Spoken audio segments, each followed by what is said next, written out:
Pour apporter vos témoignages sur l'actualité, appelez Jean-Michel Apathy au 39 21. 50 centimes la minute, plus coût de l'appel. Jean-Michel Apathy, Maxime Switek. Et voici les sujets du jour au 39 21 avec vous. On attend vos témoignages dans un instant. Vous qui avez envie de vous engager depuis les attentats, vous engagez dans l'armée ou vous mobilisez dans une association par exemple, d'une manière ou d'une autre. Appelez-nous 39 21. On attend également vos témoignages sur Schengen, pratique pour circuler librement en Europe, mais problématique, Jean-Michel, dans la lutte antiterroriste. Voilà, alors il faut le dire quand même, Schengen c'était un beau projet, Maxime, la possibilité de voyager sur un continent qui était en paix. Aujourd'hui, avec les derniers événements, et le mot est de François Hollande, aujourd'hui où, alors on ne conteste pas le mot d'ailleurs, mais aujourd'hui où la guerre est là, des actes de guerre en tout cas sont là sur le continent européen, se repose la question, est-ce qu'on a tort ou raison de garder le système de Schengen et donc en France par exemple de compter sur d'autres pour garder les frontières de notre pays. Bonjour Abdelkader. Bonjour Abdelkader, est-ce que vous êtes avec nous ? Vous êtes à Tours normalement. Alors peut-être que le téléphone passe pas bien avec Tours, il y a peut-être un nuage qui nous empêche, mais bon, on va le retrouver Abdelkader. Alors peut-être François ? Ou peut-être... ah ben non, peut-être le téléphone est cassé, hein, c'est pas impossible. Hein. François ? Oui. Ah François, vous êtes à Paris. Tout à fait, bonjour. Nous sommes proches et nous vous entendons très bien. Bonjour François. Bonjour. Schengen pour ou contre ? Schengen pour, mais avec des réserves. Lesquelles ? Dans des situations comme celle dans laquelle nous sommes aujourd'hui, je pense que, d'ailleurs, l'accord Schengen le prévoit, il faut suspendre un certain nombre de mesures et mettre des contrôles d'identité sur les moyens de transport et aux frontières. Mais ne pas jeter l'ensemble du système parce que, d'après vous, il est positif malgré tout ? C'est une énorme avancée. Et Schengen, ce n'est pas que le contrôle des passeports à l'entrée d'un avion ou à l'entrée d'une frontière. C'est la libre circulation des personnes, le droit de s'installer dans des États européens. Donc ça, c'est très important. Et on peut pas revenir sur ce principe. On peut, mais il ne faut pas, c'est ce que vous voulez dire. Non, il ne faut pas, je ne pense pas. Parce que vous entendez dans le débat, et là pour le coup c'est un débat, tous les arguments sont légitimes, des gens disent c'est une erreur d'avoir aboli les frontières. À la fois parce que les terroristes bien sûr peuvent circuler, mais aussi les armes, la drogue, donc il faut se protéger malgré tout. Le problème, c'est protéger les frontières extérieures, c'est-à-dire qu'à partir du moment où on fait une libre circulation des personnes et des marchandises à l'intérieur d'un espace, il faut arriver à sécuriser les frontières extérieures. Et ça, c'est vrai qu'on n'y est pas arrivé. Les frontières extérieures, c'est par exemple la Grèce, l'Italie, les frontières de l'Est. Oui, tous les pays qui ont des frontières avec des pays non Schengen. C'est ça. C'est ça. Hors Europe, oui. Voilà. Et donc ça, effectivement, on n'a pas été très fort sur la sécurisation de ces frontières-là. Non, pas du tout. Bon. Et vous, François, vous êtes un voyageur, vous circulez en Europe ? Moi, je prends l'avion une centaine de fois par an. D'accord. À peu près 2 fois par semaine, donc. Et en fait, oui, j'avais signalé au mois de mars à Air France que j'étais surpris qu'après les attentats de Charlie Hebdo, de janvier, il n'y ait toujours pas de contrôle d'identité à l'embarquement des appareils. Et j'ai eu la réponse standard, nous avons bien reçu votre lettre, et nous la réponse standard. On l'a bien reçue et on la garde bien au chaud. J'ai renvoyé un mail début novembre, à la suite de l'accident qui s'est avéré être un attentat en Égypte de l'avion russe. Oui. Et ils m'ont répondu qu'en fait, ils appliquaient les préconisations de la DGAC, donc la Direction Générale de l'Aviation Civile. D'accord. Je leur dis que j'étais un peu surpris parce que la tension monte. Dans les aéroports, on voit des militaires armés de FAMAS. Il y a marqué alerte attentat maximum. Et puis on entre dans l'avion comme on entrerait dans un bus à Paris. Donc je trouvais ça un petit peu léger. D'accord. Bon. Et j'ai réitéré ma demande à la suite des tragiques événements de vendredi dernier. Oui. Parce que j'ai un ami qui a voyagé le lendemain matin, aucun contrôle d'identité à l'entrée de l'avion. Moi-même, j'ai voyagé hier, il n'y avait absolument aucun contrôle d'identité. Ça ne rassure pas tout ça. Hein. J'aurais pu être n'importe qui. D'accord. Alors que les autres compagnies, et depuis longtemps, contrôlent l'identité au départ de Paris. Et Air France le fait. Par exemple, je suis revenu d'Athènes l'autre jour, il y avait un contrôle d'identité. Je suis revenu de Budapest, il y avait un contrôle d'identité à l'embarquement. Mais en fait, là, Air France ne peut absolument pas être sûr que le passager qui embarque est celui qui a enregistré ses bagages ou celui qui est indiqué sur la carte d'embarquement. Et moi, je trouve ça un petit peu dangereux, c'est tout. Et ça coûte pas très cher de demander à l'hôtesse de vérifier que la carte d'embarquement concorde avec le document d'identité. Et puisque vous prenez beaucoup l'avion, François, en étant attentif à tous ces détails et avec pertinence, me semble-t-il, vous n'avez pas trop peur ? Non, mais là, j'avoue que moi, j'ai pris un vol pour Clermont-Ferrand, donc entre nous, je pense que les risques pour Clermont-Ferrand ne sont pas, ça va vous faire rire, mais sont pas. Non, je pensais que c'était l'occasion d'une ou deux blagues, mais peut-être qu'il vaut mieux pas. Sont pas extrêmes, mais je veux dire, je trouve que surtout qu'après, il y a une nouvelle comme quoi Air France avait une 50aine d'employés, Air France et Fédéral Express, qui avaient accès aux pistes qui étaient en fichier S. Tout ça, c'est pas très rassurant. Ça veut dire qu'Air France dit on fait très attention aux passagers. La sécurité est une de nos préoccupations primordiales. Mais à côté de ça, dans l'action, si vous voulez, par rapport à d'autres compagnies, rien n'est fait.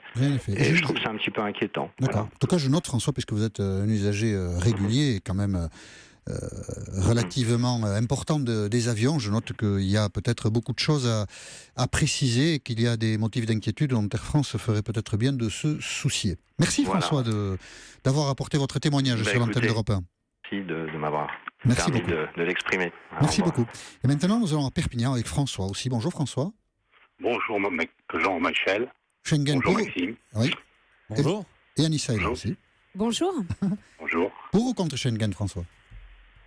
Alors moi, je l'ai expliqué pour, sauf que Schengen n'est resté que dans les papiers et n'a pas été appliqué. Ah, quand même un peu, oui, ça a été un peu, mais alors là, c'est mal clair, peut-être. C'est-à-dire que si vous voulez, a été appliqué par les États la partie facile à appliquer, c'est-à-dire la circulation intérieure, Oui. parce que ça c'est facile, Oui. même s'il y a des endroits, parce que moi je suis proche de l'Espagne, où il a fallu que la Commission européenne intervienne parce que à la frontière avec l'Espagne, ça a été supprimé les contrôles qu'il y a à peu près 1 an et demi, 2 ans. Donc la frontière était toujours contrôlée des deux côtés du reste. D'accord. Voilà. Mais par contre, dans Schengen, il était bien précisé que les contrôles extérieurs devaient être rigoureux par tous les États membres. Sauf que, comme l'Europe n'est qu'une association d'États, dont les décisions sont prises par les chefs d'État individuellement, les contrôles extérieurs aux frontières n'ont pas été mis en place réellement dans toute l'application. Oui, c'est-à-dire qu'en fait, il y a des pays... Il y a des pays, si vous voulez, qui ne contrôlent pas. Vous avez raison, mais il y a des pays comme l'Italie ou la Grèce, par exemple, quand ils ont été confrontés à l'afflux de migrants, qui remonte quand même à plusieurs mois, voire 1 an, on dit aidez-nous, donnez-nous un peu d'argent, tout ça coûte cher, et puis on a fait la sourde oreille aussi. Oui, mais je vous signale que nous avons des frontières extérieures, parce que la Méditerranée, c'est une frontière extérieure pour la France. C'est une frontière extérieure, la Manche et l'Atlantique, c'est une frontière extérieure. Et regardez comment sont contrôlées les frontières extérieures faites par la France. Il n'y a pratiquement pas de contrôle, ou très peu de contrôle. Donc de là de dire, il ne faut pas reporter sur les autres pays, je dirais parce qu'il n'y a pas de structure. L'Europe, ça n'existe pas. Mais du coup, pourquoi vous êtes attaché à Schengen alors ? Parce qu'on circule librement, vous trouvez ça bien ? Parce que moi, je suis attaché au principe du contrôle global. Parce qu'aucun État, à lui tout seul, ne pourra faire les contrôles. La preuve, puisqu'on n'a pas réussi nous-mêmes, malgré nos espions, malgré nos services de renseignement, à contrôler les déplacements d'Aoud. Donc, si vous voulez, si on était tout seul, en mettant nos frontières, en faisant les contrôles... Vous n'êtes pas sûr qu'il y aurait beaucoup de sécurité ? Il y aurait beaucoup d'insécurité parce que de toute façon, on contrôle les axes principaux, mais les axes annexes, il y a des routes secondaires où les gens ils peuvent passer comme ils veulent. D'accord. Bon, d'accord. Voilà. Écoutez, donc voilà. Alors Schengen, merci en tout cas François de Perpignan d'avoir livré vos réflexions. Voilà, Schengen, c'était l'une des grandes avancées de l'Europe et on voit que l'actualité la bouscule. Il y avait évidemment d'autres appels, des gens qui disent que la France doit protéger son territoire et ça fait aussi partie, bien sûr, dans le débat des opinions que nous aurons l'occasion sans doute de traiter dans les jours à venir parce que ce débat, la menace terroriste étant ce qu'elle est, ce débat sans doute ne fait que commencer. Nous marquons une petite pause et puis nous poursuivons notre dialogue. De quelle manière vous engagez-vous pour résister à la pression que représente le terrorisme sur la France ? À tout de suite. Pour apporter vos témoignages sur l'actualité, Appelez Europe 1 au 39 21. 50 centimes la minute plus coût de l'appel. Jean-Michel Apathy, Maxime Switek. Vos appels au 39 21, comment vous engagez-vous depuis les attentats? On a entendu tout à l'heure dans le journal à 12h30 ces jeunes qui ont décidé de s'engager dans l'armée. Le déclic, ça a été les attentats de vendredi dernier. Comment vous engagez-vous également? Appelez-nous au 39 21. Une manière de s'engager, peut-être, de résister, c'est d'afficher le drapeau français. En tout cas, Céline Kallmann, ce que l'on constate, vous êtes avec nous de la rédaction d'Europe 1 évidemment, ce que l'on constate, Céline, c'est que beaucoup de Français exhibent depuis ces attentats fièrement des drapeaux bleu, blanc, rouge. Oui, c'est vrai, on voit apparaître depuis samedi dernier des drapeaux aux fenêtres ou encore accrochés au balcon. Je me suis rendue chez Paris Drapeau, c'est une entreprise familiale à Gentilly en région parisienne. Depuis samedi dernier, Hervé Burg et son épouse ont vu leur commande augmenter de 400%, ce n'est pas rien. Alors au milieu des machines à coudre et des imprimantes, j'ai pu constater que les cartons de réserve étaient vides. Les clients, ce sont des entreprises, mais aussi beaucoup de particuliers, des particuliers qui jusqu'ici avaient presque honte d'acheter un drapeau français.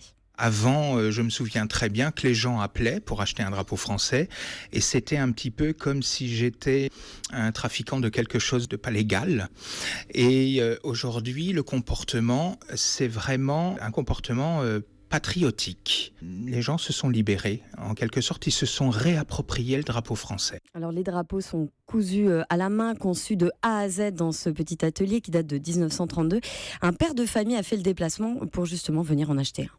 En même temps que chanter la Marseillaise, je trouvais que dans les faits, il était intéressant d'avoir à revendiquer ces couleurs qui, malheureusement, ont été quelque temps retenues que par quelques-uns. Je pense que c'est le moment, en même temps que cet élan un peu national, d'avoir à les afficher. Vous voulez le mettre où ? À l'extérieur de chez moi. Voilà, et depuis 6 jours, l'entreprise familiale doit aussi répondre à une autre demande, celle du drapeau de la ville de Paris. Ah oui, aussi.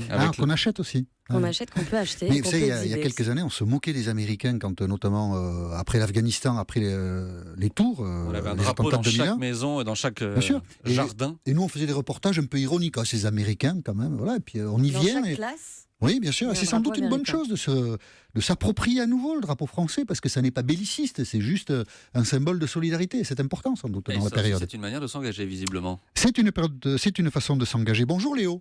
Bonjour. Vous avez 18 ans, vous aussi vous voulez vous engager, vous nous racontez ? Exactement, donc je suis étudiant en école d'ingénieur. Oui, vous êtes à Lièvre. Je ne vais pas m'engager dans l'armée, enfin du moins pas maintenant, parce que j'aimerais finir mes études. Oui. Mais il y a une association humanitaire dans mon école qui m'a permis donc, de me rapprocher de la Croix-Rouge. Et donc en tant qu'étudiant, c'est un bon moyen de nous approcher, donc c'est pour ça que je pense passer les formations pour devenir équipier secouriste de la Croix-Rouge, comme on a pu en voir vendredi et tout le week-end sur les interventions. Voilà, ces attentats vous ont donné envie de passer à l'acte, de faire quelque chose. Oui, bien sûr, comme beaucoup de monde, hein, comme on peut le voir dans les chiffres de recrutement des bureaux CIRFA. Bien sûr. J'y réfléchissais déjà depuis plusieurs semaines, mais évidemment que ces événements ont accéléré la réflexion pour beaucoup de monde. C'est les jeunes qui étaient visés lors de cette attaque, entre autres, bien sûr. Donc c'est normal que les jeunes aient envie de réagir et réagissent face à ça. Vous en parlez avec vos amis Oui, bien sûr, on en parle beaucoup dans mon école, même avec mes anciens camarades. Vous êtes un cas isolé ou il y en a d'autres nombreux ou pas ? Ou comment ça se passe, qu'ils veulent aussi faire quelque chose ? Chacun, en fait, a envie d'agir un peu à sa manière, que ça soit certains dans mon école sont en relation avec l'armée, de familles ou qui veulent y faire carrière. D'autres travaillent déjà à la Croix-Rouge, d'autres veulent aller faire des dons du sang beaucoup plus régulièrement. Voilà, c'est vraiment chacun veut apporter sa pierre à l'édifice pour maintenir la France à flot face à ce terrorisme. Vous avez acheté un drapeau français, Léo ? Pas encore. Vous pourriez le faire ? Bien sûr. D'accord. Bon, merci d'avoir témoigné sur l'antenne d'Europe 1, Léo. J'aimerais juste ajouter quelque chose. Je vous en prie. Il faut vraiment profondément remercier les forces de police, de secours et de l'armée pour le travail fantastique qu'ils font dans cette situation. Bien sûr. Ils méritent vraiment une reconnaissance de tous les Français. C'est vraiment génial ce qu'ils font. Bien sûr, vous avez eu raison de le rajouter. Nous partageons tout à fait les propos que vous tenez, Léo. Merci beaucoup. Bonne journée. Au revoir. Au revoir. Rebecca, bonjour. Oui, bonjour. Vous êtes à Paris ? Tout à fait. Vous êtes psychologue et vous aussi, vous vous engagez, vous participez à votre place à un effort collectif ? Oui, c'est ça, tout à fait. Quand j'ai vu les événements qui se sont passés vendredi, je me suis portée volontaire sur Twitter en tant que psychologue bénévole, voilà, pour faire face à ce que la population vit, que ce soit les victimes, les familles, les proches, mais aussi le restant des Français qui ont pu voir ça.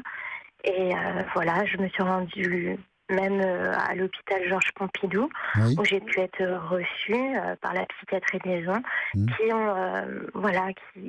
qui étaient vraiment dans le travail, qui ont pris mes coordonnées, et voilà, qui ont dit qu'ils feraient appel à moi s'ils auraient besoin. Et voilà, je veux vraiment souligner l'effort de tous ces Français qui, comme moi, se sont portés bénévoles, et le plan blanc.